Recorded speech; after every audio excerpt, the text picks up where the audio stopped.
नमस्कार दोस्तों, स्वागत आपका मेरे चैनल पे। दोस्तों, जैसा कि हम लंबे समय से सुनते आ रहे हैं कि इस month Rafale fighter aircraft India आ जाएंगे, तो दोस्तों कल वो घड़ी है जब राफेल फाइटर जेट फ्रांस से उड़ान भरेंगे इंडिया के लिए। और ऐसे में 5 फाइटर एयरक्राफ्ट इंडिया के लिए उड़ान भरेंगे और ये भी कहा जा रहा है कि 1 हफ्ते के अंदर ये ऑपरेशनल हो जाएंगे। और वहां पर हमारे 12 पायलट की ट्रेनिंग भी हो चुकी है उसी के ऊपर, और वे भी इंडिया आ जाएंगे और ये इंडिया के लिए एक गेम चेंजर होगा। और आज हम इसी के ऊपर बात करेंगे। चलिए दोस्तों शुरू करते हैं। और अन्य भी पायलट इसके ऊपर ट्रेन किए जाएंगे। टोटल 36 पायलट को ट्रेन किया जाएगा फ्रेंच अथॉरिटीज के द्वारा, और बहुत से पायलट अपनी ट्रेनिंग इंडिया के अंदर भी करेंगे। और दोस्तों कल हमें 5 एयरक्राफ्ट मिल जाएंगे जो वहां से उड़ान भरेंगे, लेकिन जो डील हुई थी उसके हिसाब से 12 एयरक्राफ्ट 1 साल के अंदर बनाए जाएंगे और डिलीवर किए जाएंगे। और दोस्तों नॉर्मल सर्कमस्टांसिस के अंदर एक फाइटर एयरक्राफ्ट को ऑपरेशनल डिप्लॉयमेंट के लिए 6 महीने भी लग जाते हैं, लेकिन अभी जो टाइम चल रहा है इन्हें 1 हफ्ते के अंदर ही लगा दिया जाएगा ऑपरेशन के लिए। और ये हमारे पायलट्स के लिए बहुत बड़ी बात होगी। उनकी कैपेबिलिटी बहुत ज्यादा होगी जो वे इसके लिए तैयार हो सकते हैं, क्योंकि उन्हें बहुत सी सॉर्टीज लेनी पड़ती हैं इसके ऊपर तैयार होने के लिए। ट्रेनिंग मोड से डायरेक्टली कॉम्बैट मोड में जाना ये केवल इंडियन एयरफोर्स के पायलट ही कर सकते हैं।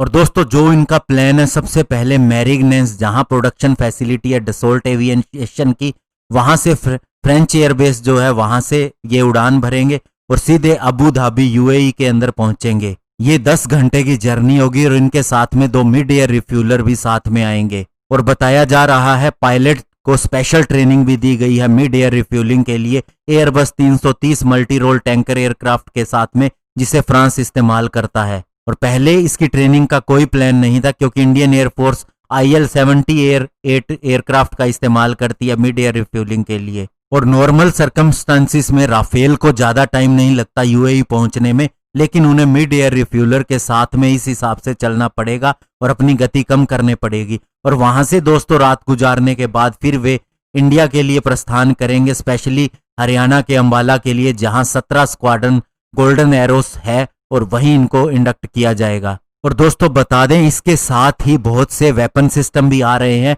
ये फाइटर एयरक्राफ्ट हमें अक्टूबर में डिलीवर होना था, लेकिन इंडिया की रिक्वेस्ट पे फ्रांस जल्दी डिलीवर कर रहा है। इसके मिसाइल सिस्टम फ्रांस अपने खुद के प्रोडक्शन हाउस में से जो उनके लिए रखे गए हैं उनमें से ये दे रहा है। और तभी दोस्तों इसके मैक्सिमम जो मिसाइल्स हैं वो इंडिया पहुंच चुकी हैं, जिसके अंदर मीटियोर मिसाइल है। ये एक मिसाइल 20 करोड़ का कॉस्ट करती है और रैमजेट पावर्ड इंजन मिसाइल है। 150 किलोमीटर इसकी रेंज है और बहुत ही जबरदस्त मिसाइल है, MBDA के द्वारा बनाई गई। और दूसरी मिसाइल है स्कैल्प मिसाइल। ये भी बहुत ही खतरनाक मिसाइल है, एयर टू ग्राउंड मिसाइल है।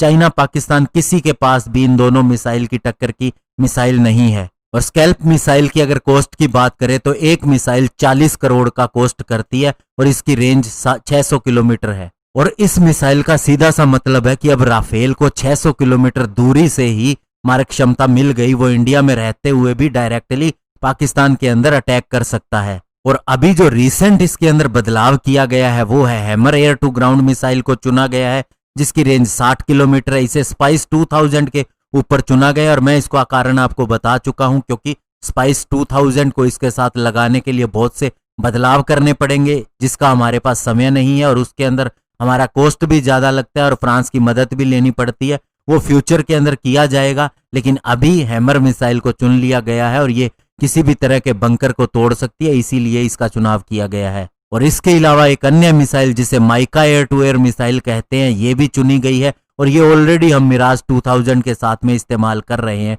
तो ऐसे में दोस्तों कंप्लीट राफेल हमें 2 दिन के बाद मिल जाएंगे। वेपन सिस्टम पहुंच गए हैं और 1 हफ्ते के अंदर ये मिशन रेडी हो जाएंगे चाइना के लिए और पाकिस्तान के लिए। धन्यवाद, जय हिंद।